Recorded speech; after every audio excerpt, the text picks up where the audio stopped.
તારીખ 26 જૂનના રોજ મહોરમના તહેવારની ઉજવણી થવાની છે, ત્યારે એને જ ભાગરૂપે સુરત શહેરમાં ખૂબ સુખ શાંતિથી આ તહેવાર ઉજવવામાં આવે એના માટે આજે જો શહેરના જો શાંતિ સમિતિ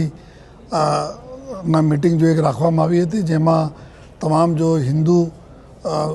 મુસ્લિમ અને તમામ બીજા વર્ગના જો તમામ સમાજના લોકો અહીંયા હાજર હતા. અમારા તમામ અધિકારીઓ હાજર રહીને એકબીજા સાથે સારા કોઓર્ડિનેટ કરીને જોઈએ કોઈ તકલીફ નહીં પડે અને ખૂબ સૌહાર્દપૂર્ણ વાતાવરણમાં આ તહેવાર પૂર્ણ થાય જોઈએ એની સમગ્ર જો ચર્ચાઓ કરવામાં આવી જોઈએ.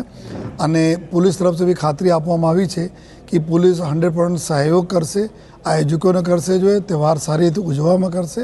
અને આયોજકો તરફથી, આગેવાનો તરફથી બી ખૂબ આપણને ખાતરી મળી છે કે કોઈ પણ કચાશ આ લોકો બી નહીં રાખશે પોલીસને મદદ કરવામાં, જેથી કે આપણા શહેરમાં જો સુરત શહેર સૌથી ઝડપથી વિકસતું શહેર છે એના મુખ્ય કારણ છે કે અહીંયાના ખૂબ સરસ કાયદાની વ્યવસ્થા. તો આ જાળવવામાં પબ્લિક અને પોલીસ બંને મળીને જો આ કામ કરી રહી છે, કરશે પણ જોઈએ, જેથી આપણે સુરત શહેરમાં આવનાર